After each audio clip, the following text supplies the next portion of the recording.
Hello?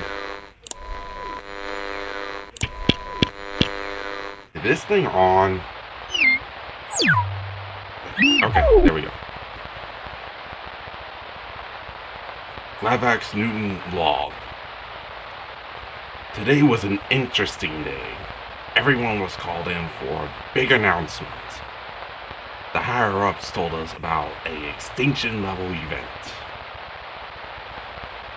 This extinction level event will occur in 20,281 years, which, in retrospect, is very short.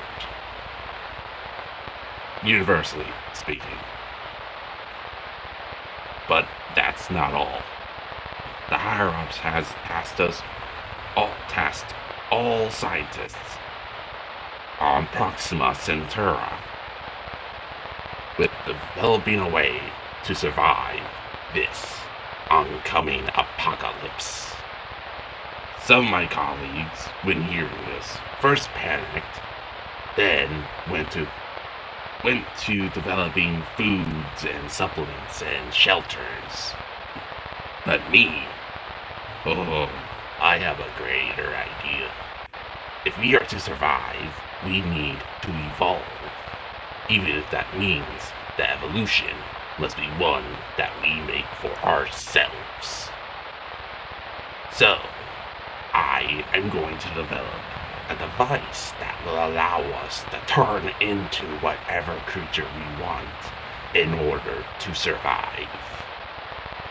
Now, this won't be easy, not by a long shot, but I've always been up for the challenge.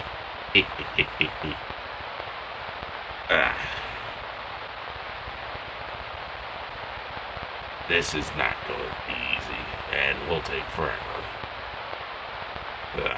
Well, time to get going, I guess. End date.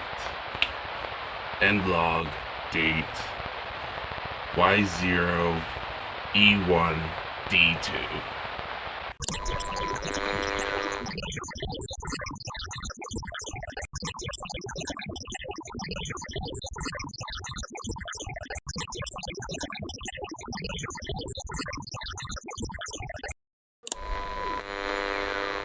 I did it! The Chimera Morpher. It's complete. It took way longer than I would like to admit. Yes, I remember. The one that's helping recording this is Trickster, my robot companion. He's of an older model series, but he still comes in handy when it comes to helping me with my devices. And also bringing me my cup of tea. Okay, what was I saying? Right, it took way longer than I hoped, but it's done. The Chimera Morpher. A controlled form of evolution. It takes the user's DNA and combines it with other species' DNA to create a new one. And this one, I believe, will help us survive the oncoming extinction.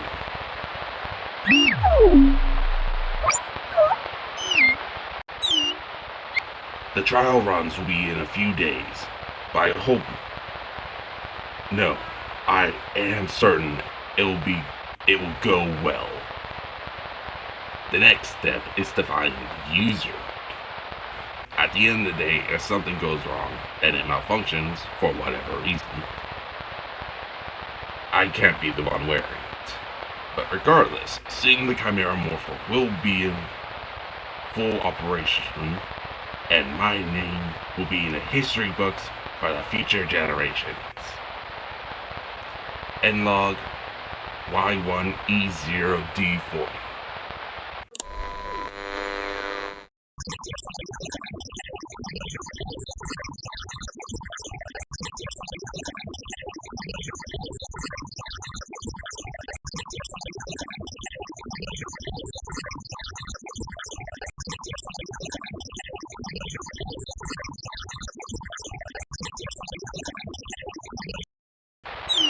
Recording?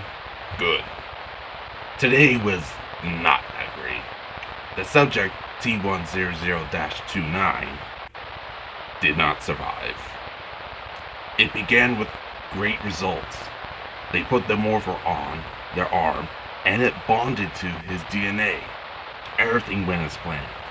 We gave him the all clear to activate it, and he transformed into a hybrid of two volcanic creatures. One from planet K2-141b, a insectoid-like race that, by all means, seems to be half magmatic in nature. And the other one is from a planet TOI-671.01. This creature is not at all insect, but has wings and legs, and no scales. It is mainly fleshy, like me, but almost viscerated at its own appearance, which is not pleasing to the eye, so it makes it mainly a scavenger. But in nature, both these species are very aggressive, and combining them is just the worst combination I can think of. But luckily, during the transformation process, the user seems to be still in control. Their consciousness is still there. That's good. And as I expected to happen. After discovering that the user transformed into such a violent creature, we instructed him to go ahead and deactivate the device, in turn separating the Chimera DNA from his own, reverting him back to what he was previously. After discovering that the user transformed into such a violent creature, we instructed him to go ahead and deactivate the device, in turn separating the Chimera DNA from his own, reverting him back to what he was previously. That's where things went wrong. The morpher did revert him back to his previous form as intended. But after it reverted him back, it changed him. After he reverted back, the subject started to complain about feeling hot and then feeling cold, as though the temperature in his own body kept fluctuating at every 2 seconds. But next thing we notice, before we can give him any more instructions or sense anyone in, he fell to the ground, clenching his chest, and then he liquefied. We took samples, and it looks like the morpher, when it reverted him back, it destabilized his genetics, making it to where his DNA couldn't hold itself together. It essentially turned him into a primordial bowl of soup on the ground.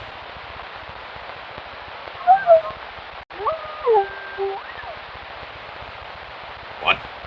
Oh, yes, it is very tragic that we lost him. But it is in the name of greater good. We are trying to save our race, our species, life as we know it.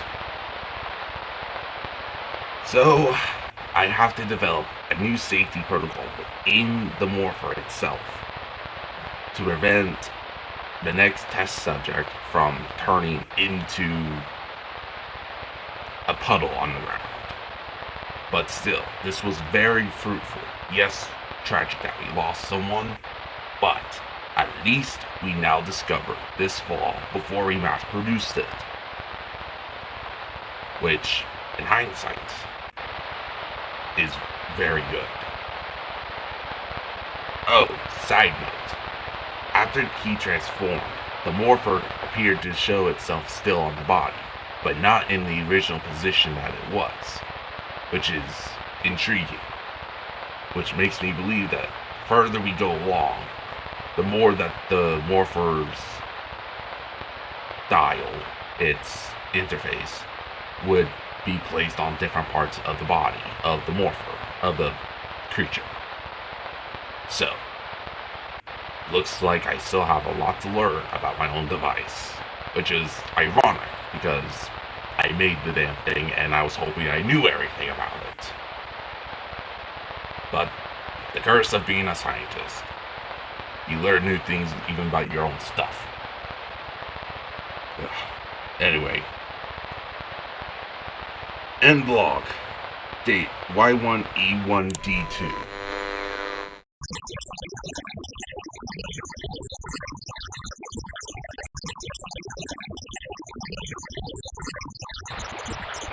Okay, I figured it out. A solution to the glitch within my Morpher. It's somewhat of a temporary fix, but I put in a system that deploys a protective suit and armor, you may say, around the user that when they transform and revert back, the suit should help stabilize their body to where they won't have happened what happened to our prior one. What was his name again? T100-29. Yes, thank you, Tracy. Anyway, test number 2. Subject 4201. After the recent events of yesterday and word getting out, she was very nervous, which is very understandable for obvious reasons. But I instructed her that everything will be fine and that she needs to press the little button that is towards the back of the Morpher, the one that is closest to her, on her arm. And she did. The Morpher deployed a armor or a suit around her body, and we told her that this suit is geared towards protecting her when she transforms back to her normal form. Which I would like to note. I have discovered that on the prior transformation, the skin color of one of the halves of the Chimera previously had a pinkish, peachy tone to it, which is not on half of the winged half of the Chimera, which implies that some of the user's DNA is actually being used in this combination. So I would like to add that this Chimera user, she is a reptilian species that I do not know where she originates from, but her base species is that of a reptilian creature of a long ancestry. I would like to clarify that for later on. Anyway, I instructed her to activate the Morpher. She used the interface on the Morpher, and she pressed down on it and activated the Morpher. And she transformed without any hitch. But with this transformation, there was a few new discoveries made. The species that were combined is the first interesting part. One was from an aquatic planet, GJ1214b. The creatures from this planet are entirely aquatic, cephalanoids in nature. They are primarily, there's a term on a planet a couple light years away that would call them cephalopods, I think. Which, odd name, but we're not any better. And the other is from a planet called DAQ-221. Now, this planet is drastically different. Now, while the cephalanoids planet is water, like an entire water planet, this one is a jungle planet. It is filled with trees and plants, foliage. Now, while there's water, yes, it is primarily dominated by a scaly reptilian race that, at first glance, you could say is the user's cousins or descendants. But further looking into it, they are completely different species despite their physical looks. And it was a perfect hybridization, almost. It seems like when the Chimera was made, besides it using the host genetics as base, it seems like the cephalanoid's genetics remain dominant. But that's not all. My suit did something unpredicted. When she transformed, the Morpher kept the suit with her. Yes, as we discovered previously, the Morpher still stayed on the body, but acting like a small piece of armor, almost. But with the suit, or the armored suit, when she transformed, it formed to her body, changing and growing with her. So now she has what seems to be these cephalanoid body parts, but she also has her reptilian half, which is, yes, being covered by the armor itself, but as we can see with the head, her skull shape changed to that of the reptilian race from DAQ-221. I mean, 227. Yes, I know, I need to take breaths. And this was just an amazing discovery. And you can see with the helmet that it adapted the shape of the skull of the reptilian race and its large eye to its configuration, which was not at all what I was expecting. But I still have to take a look at why the Morpher destabilizes them on the way back. Maybe I need to set in some sort of timer, or maybe some sort of safety lock. I don't know. What? Oh, the subject. Yes, she's fine. As the armor did what it was supposed to. It protected her.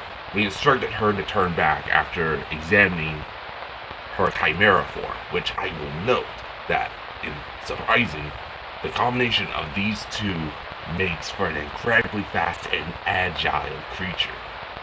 Could it survive the apocalypse? I don't know. I don't think it will.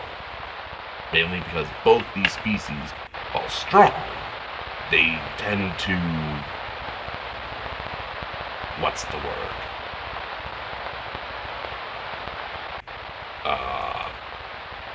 As strong as they are, they can have a very short lifespan. Okay, after we instructed her to press the device, which was now located on her stomach area, just below her chest, she reverted back to her normal form. The armor, after transforming back, retracted back into the Morpher. And after a few minutes, she remained normal.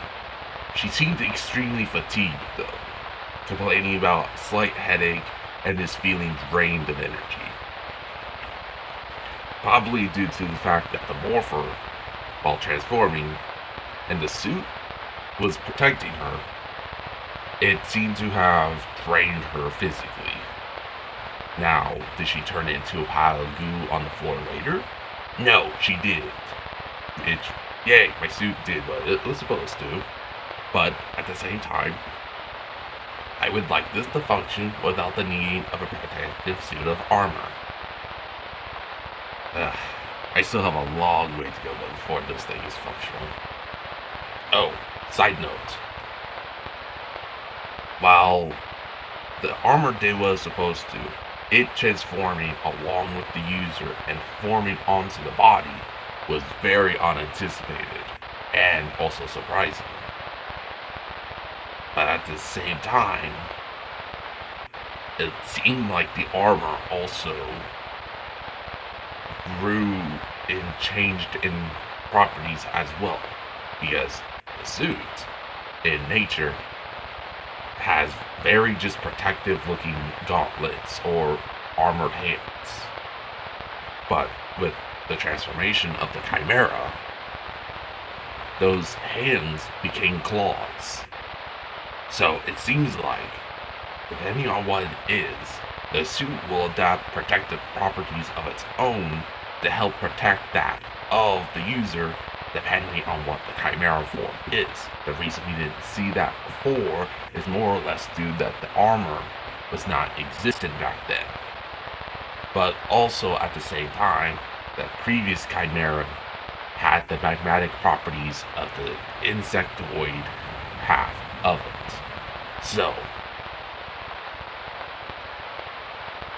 we still have a lot to learn about this thing, but I am 100% confident that it will work. Even though there are some, he should not be named Alexander, think otherwise. I don't know, he's working on some project that he's calling Eden or whatever. I don't know what it is, and I can care less on what it is. Anyway, I gotta go. I gotta figure out a way to stabilize the people without needing a suit. Even though the suit itself is showing very drastic changes in what I initially thought. Anyway, end the log, Trickster. Date E2Y10D7.